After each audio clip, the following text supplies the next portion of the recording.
हो नहीं रही है। युवा प्रदर्शनकारी जो जंतर मंतर में जुटे हुए हैं, वहां से कुछ तस्वीरें आ रही हैं, उन पर लाठीचार्ज हुआ है। ये तस्वीरें आप देखिए, उनको वहां हटाने के लिए आरएफ के जो जवान है वो कार्रवाई करते दिखाई दे रहे हैं। ये सब इकट्ठा होकर पार्लियामेंट की तरफ कूच करने की कोशिश कर रहे थे, तमाम बैरिकेडिंग को हटाते हुए आगे बढ़ने की कोशिश कर रहे थे और उसी के तहत ये कार्रवाई हुई है। और ये जो तस्वीरें आप देख रहे हैं युवा प्रदर्शनकारियों की है, सीजेपी पार्टी के आह्वान पर ये सभी वहां पहुंचे हुए हैं और आज उनका पार्लियामेंट तक का मार्च का ऐलान किया गया था। उसी को देखते हुए ये सभी युवा प्रदर्शनकारी वहां पहुंचे हुए थे और उनको हटाने के लिए वहां पर भारी तादाद में सुरक्षा बल को तैनात भी किया गया था और इन प्रदर्शनकारियों के खिलाफ वहां पर लाठियां भी चली हैं। उन्हें पीछे खदेड़ने के लिए लाठियों का इस्तेमाल भी हुआ है। तो ये दो तस्वीरें आप देख रहे हैं वहाँ ग्राउंड से, जहाँ पर युवा प्रदर्शनकारी उनकी संख्या तो बढ़ रही है और पार्लियामेंट की तरफ वो बढ़ना चाह रहे हैं और उनको रोकने के लिए यहाँ पर तैनात सुरक्षा बल ये कार्रवाई कर रही है।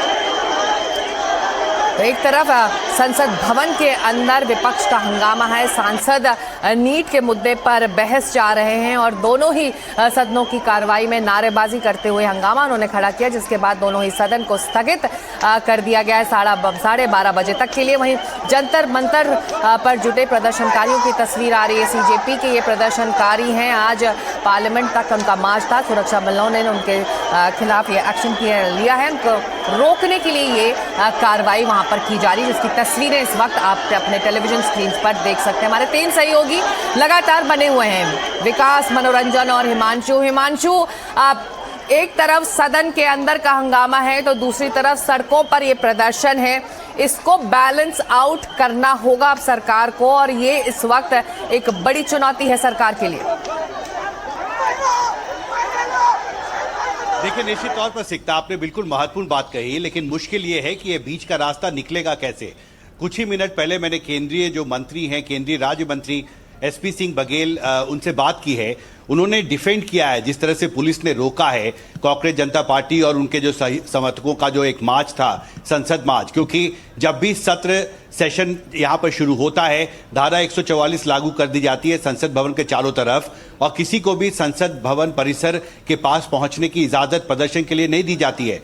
और एसपी सिंह बघेल ने बहुत स्पष्ट तौर पर यह कहा है कि पुलिस ने जो अभी तक कार्रवाई की है वो नियमों के तहत की है, क्योंकि देश के किसी भी हिस्से में जब कोई भी व्यक्ति या संगठन प्रदर्शन करना चाहता है तो उसके लिए अनुमति लेनी होती है, उसका एक तरीका होता है और कानूनन जो कुछ भी देश में नियम है उसके तहत ही दिल्ली पुलिस ने कार्रवाई की है।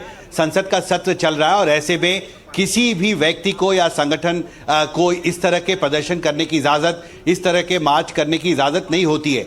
लेकिन दूसरी तरफ हमने जो विपक्ष के सांसदों का इंटरव्यू किया है, मनोज झा का, रेणुका चौधरी, कई दूसरे सांसदों का किया है, उनका ये कहना है कि सरकार युवाओं का जो आक्रोश है उसको दबाने की कोशिश कर रही है। उनके साथ कोई बातचीत नहीं की गई लंबे समय से। पर हमारे सहयोगी मुकेश भी, हिमांशु मौजूद है जहां पर सुरक्षा बलों ने ये एक्शन लिया है, वहां चलते सीधे। मुकेश, हम तस्वीरों में देख रहे हैं कि खदेड़ने के लिए सुरक्षा बलों को ये कार्रवाई करनी पड़ी है, अभी वहां पर स्थिति क्या है? देखिए, यहाँ पर स्थिति लगातार तनावपूर्ण है। संसद मार्ग पर जहाँ पर मैं मौजूद हूँ, यहाँ पर बड़ी संख्या में जो प्रदर्शनकारी हैं वो यहाँ पर इकट्ठा हुए हैं और इसमें अलग अलग पार्टियों से भी जो कार्यकर्ता हैं वो आए हैं। इसके अलावा पुलिस से जानकारी ये मिली है कि कई असामाजिक तत्व बीच में शामिल हो गए हैं। पुलिस ने सुबह ही कहा था कि जो सेक्शन 163 है वो लगा हुआ है, किसी भी तरह के प्रोटेस्ट की, किसी भी तरह के पैदल मार्च की परमिशन नहीं है, केवल जंतर मंतर पर बैठकर लोग शांतिपूर्ण तरीके से प्रदर्शन कर सकते हैं। और पुलिस ने संसद मार्ग के अलावा आसपास के तमाम इलाकों में मल्टी लेयर्ड बैरिकेडिंग की थी, लेकिन पुलिस के समझाने के बावजूद तमाम जो यहाँ पर लोग इकट्ठा थे उन्होंने पहले बैरिकेड तोड़े और बैरिकेड तोड़ने के बाद वो पुलिस पर पथराव करने लगे। यहाँ पर एक सरकारी दफ्तर है, उसको कब्जे में ले लिया, वहाँ अंदर से जो सामान रखा हुआ था, कुर्सियां, वो सारे अंदर से फेंकने लगे और इस तरह से फिर माहौल खराब हो गया और फिर पुलिस ने इनको रोकने के लिए बल प्रयोग किया है। इस पूरी कार्रवाई में अभी तक की जानकारी के मुताबिक 6 पुलिसकर्मी संसद मार्ग पर घायल हुए हैं। ये बड़ी खबर है, 6 पुलिसकर्मी भी घायल हुए हैं, लाठियों से खदेड़ा गया वहां पर प्रदर्शनकारियों को।